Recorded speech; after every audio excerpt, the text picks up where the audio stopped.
Good morning students. आज हम करेंगे work done in adiabatic process. Last lecture में हमने पढ़ा था work done in isothermal process और थर्मोडायनेमिक्स के बहुत सारे टॉपिक्स हमने डिस्कस किए थे। नाउ एडियाबैटिक प्रोसेस का क्या मतलब होता है? ओके, एडियाबैटिक प्रोसेस का मतलब होता है no exchange of heat. No exchange of heat यानी Q इक्वल टू 0। अगर सिस्टम ना तो कोई हीट ले रहा है और ना कोई हीट दे रहा है, that means such type of process is called adiabatic process. और एडियाबैटिक प्रोसेस एक लॉ को फॉलो करता है, जैसे आइसोथर्मल प्रोसेस बॉयल्स लॉ को फॉलो करता है, वैसे ही एडियाबैटिक प्रोसेस पॉइजन्स लॉ को फॉलो करता है। कौन से लॉ को? पॉइजन्स लॉ को। पॉइजन्स लॉ को। और ये फॉर्मूला होता है इसका PV power gamma is equal to constant. PV power gamma is equal to constant. और यहां पर P is stand for pressure, V stands for volume and gamma is called molar specific heat ratio and it's value is Cp by Cv। Cp by Cv। तो ये basic concept है जिसे आपको समझना है, फिर हम इसके ऊपर डेरिवेशन पे आएंगे। Okay okay class. So let us start to derivation of the work done in adiabatic process. PV power gamma is equal to constant. As I told you, this is the Poisson's law. हम मान लेते हैं कि एक adiabatic process में एक gas का initial pressure PI, initial volume VI और चेंज होने की वजह से उसका फाइनल प्रेशर और वॉल्यूम PF और VF हो गया। तो can I write like this? PI VI power gamma is equal to PF VF power gamma is equal to constant. ये हमारा इक्वेशन नंबर 2 हो गया। अब वर्क डन का बेसिक फॉर्मूला जो लास्ट क्लास में हमने डिस्कस किया था, work done is equal to pressure into change in volume यानी कि P इनटू dV। अब आप एक काम करें, इस कॉन्सेप्ट से इक्वेशन नंबर 1 से P की वैल्यू निकाल लें। अगर आप P की वैल्यू यहां से निकालते हो तो P कितना हो जाएगा?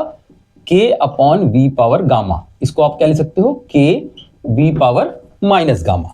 अब इस P की वैल्यू को आप यहां पे पुट कर दें तो dW is equal to K V power minus gamma into dV। Simply मैंने क्या किया, उस P की वैल्यू को यहां पर रख दिया। Now this is the work done for the small change in volume.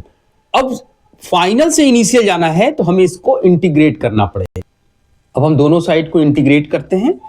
dW is equal to K V minus gamma dV VI से VF तक दोनों तरफ को मैंने इंटीग्रेट किया। तो dW इंटीग्रेशन इज W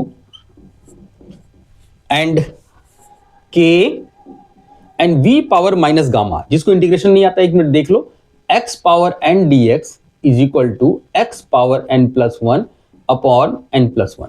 तो यहां है V पावर माइनस गामा, तो इसका इंटीग्रेशन हो गया V power minus gamma plus 1 upon minus gamma plus 1 limit from VI to VF। अब रूल होता है कि पहले upper limit then minus lower limit, तो इसमें से आप कॉमन कर लीजिए minus gamma plus 1 and this can be write minus gamma plus 1 और lower limit minus gamma plus 1। Okay and here is a K, ये कांस्टेंट K।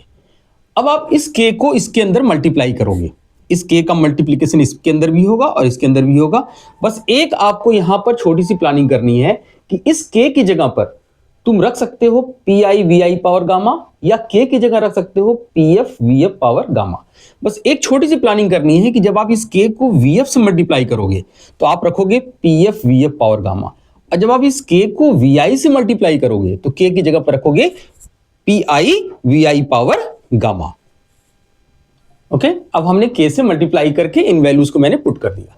अब देखो दोनों की बेस सेम है तो पावर ऐड हो जाएंगे, तो यहां पे आ जाएगा W is equal to minus gamma plus 1 and this is PF और ये है VF पावर गामा, और दोनों बेस ऐड हो जाएंगे, बेस सेम है तो पावर ऐड होंगे, तो गामा माइनस गामा कैंसिल, ये आ गया VF माइनस यही VI। ओके नाउ अब यहां पर मैं आइडियल गैस इक्वेशन देखता हूं, तो सिंस आइडियल गैस इक्वेशन होती है PV is equal to mu RT, What is the mu here? It is the number of moles. तो I can rewrite this equation in the initial और final के term में PI/VI mu R TI, इसको equation number 3 ले लेता हूं मैं, and PF/VF is equal to mu R TF। एक फॉर्मूला तो आपका यही आ गया है, ये भी एक फॉर्मूला ही है वर्क डन का एडियाबेटिक प्रोसेस में, लेकिन इसको टेम्परेचर के टर्म में हमें चेंज करना है। अब मैं इस PI/VI की जगह पे रख सकता हूं mu R TI और PF/VF की जगह रख सकता हूं mu R TF। तो इन दोनों वैल्यूज जब आप पुट करोगे तो mu R दोनों में से कॉमन आ जाएगा, ठीक है ना। अब वैल्यूज पुट करके रखते देखते हैं हम। अब ये मैंने वैल्यूज रख दी यहां पर, PF/VF की जगह रख दिया mu R TF और PI/VI की जगह mu R TI, दोनों में से mu R कॉमन हो गया। Now this can be rewrite W equal to 1 mu R and TF minus TI, that means delta T। और यहां पर एक छोटी सी प्लानिंग आपको ये सोचनी है कि गामा यानी कि मोलर स्पेसिफिक हीट रेशियो की वैल्यू, जो गामा की वैल्यू होती है वो कभी 1 से छोटी नहीं होती है। तो इस माइनस गामा को प्लस गामा कर दीजिए, तो गामा -1, क्योंकि मैंने इसको माइनस से मल्टीप्लाई किया है तो यहां आ जाएगा माइनस। तो this is the formula for the work done in adiabatic process, minus mu R delta T upon gamma -1। Thank you.